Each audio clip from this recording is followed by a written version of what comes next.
Programming skill develop करने की series में आज हम जावा में बात करेंगे फीचर्स ऑफ जावा। ठीक है, तो जावा के क्या क्या फीचर्स होते हैं वो हम बात करते हैं। तो देखिए, फीचर्स ऑफ जावा। ठीक है, फर्स्ट फीचर होता है object oriented. Object oriented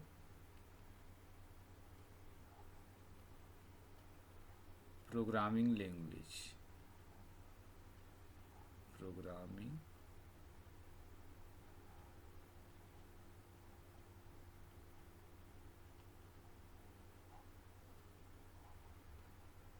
language.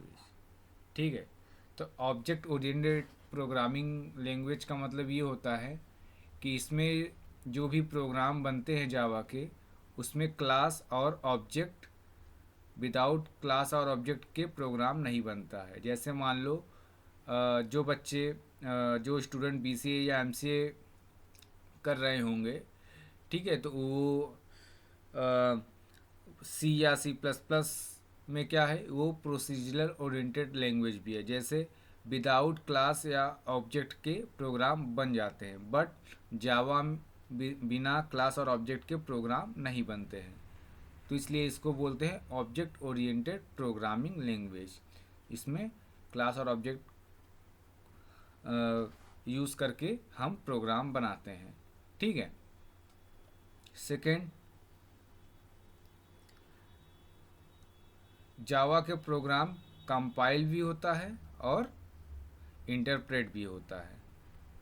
Compiled and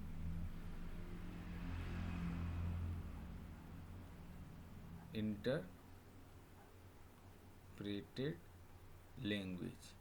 ठीक है, इसका मतलब ये हुआ कि जैसे मान लो सी या सी प्लस प्लस है, ये क्या है, कंपाइल्ड लैंग्वेज है। कंपाइल्ड लैंग्वेज का मतलब मशीन लेवल लैंग्वेज को हाई लेवल लैंग्वेज को मशीन लेवल लैंग्वेज में कन्वर्ट करता है। ठीक है, तो ये कंपाइलर का काम होता है। बट जावा कंपाइल भी करता है और इंटरप्रेट भी करता है। इंटरप्रेट का मतलब लाइन बाय लाइन कोड को, जहाँ तक कोड सही रहता है वहाँ तक ये चला देगा। ठीक है, तो जैसे मान लो HTML हुआ, आपका पाइथन हुआ, ये तो क्या है, इंटरप्रेटेड लैंग्वेज है। उसी तरह तो जावा दोनों काम, दो, एक प्रोग्राम में को कंपाइल भी करता है, कंपाइल कराने के बाद उसको इंटरप्रेट भी करता है। ठीक है, तो जब आप जावा का प्रोग्राम जब कंपाइल होता है तो डॉट क्लास फाइल बनती है।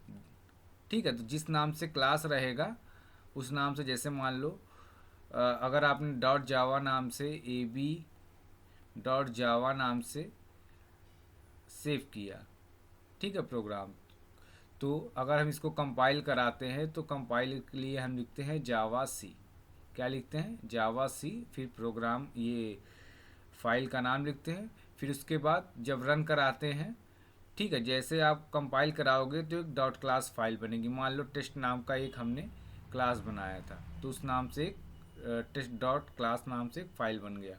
अब उसको रन कराने के लिए हम जावा लिखते हैं। तो ये इंटरप्रेटर का सिंटेक्स है, जावा फिर इस क्लास का नाम। ठीक है, तो यहाँ फाइल का नाम देते हैं जिस नाम से फाइल सेव करते हैं, और यहाँ पे जिस नाम से क्लास बनी है। ठीक है, तो इसको डॉट क्लास फाइल को हम बाइट कोड भी करते हैं या यूनिवर्सल कोड, मतलब जावा के। अच्छा, एक फीचर और से जावा का, अगर आप जावा को एक बार आप लिख दो, फिर किसी भी प्लेटफॉर्म पे आप उसको रन करा, मतलब एक बार लिखो और क्या बोलते हैं, right once time but come run any time. ठीक है, तो एक बार लिखो, चाहे जितनी बार उसको अलग अलग प्लेटफॉर्म पे रन करा सकते। जैसे इसको बोलते हैं प्लेटफॉर्म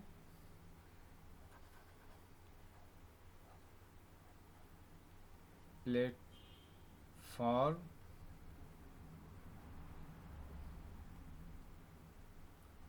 इंडिपेंडेंट, ठीक है, ठीक है, प्लेटफॉर्म इंडिपेंडेंट, ठीक। एक मिनट, साफ साफ लिख देते हैं।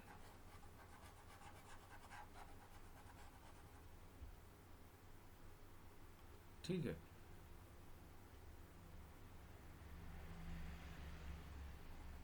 Platform independent,